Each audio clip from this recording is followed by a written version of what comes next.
Good day everyone. So for today, ituturo ko sa inyo kung paano nga ba mag-add ng admin sa inyong Facebook page.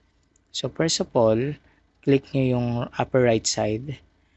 Then mapupunta kayo sa profile ninyo. And then scroll down.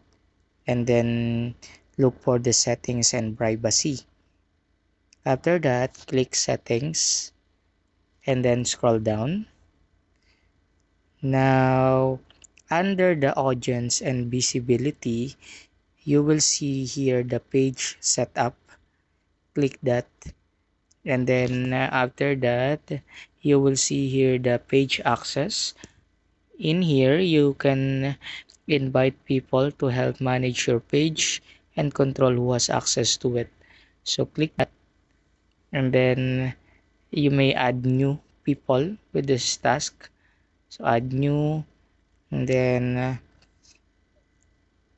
task access means any action you take as this page may be visible to anyone else who manage it as well. So you can just read through it. Once done, click next.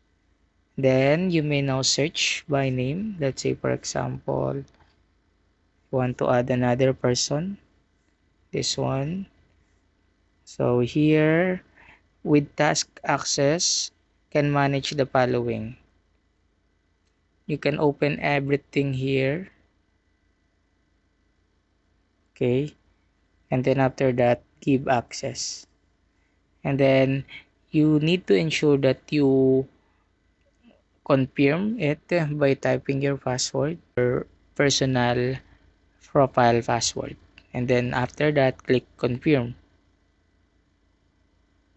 Once okay na, here, as you can see, you just need to wait for the approval of the person that you invite, and then he or she are now ready, or he or she is now ready to be the admin as well of your page. So that's it.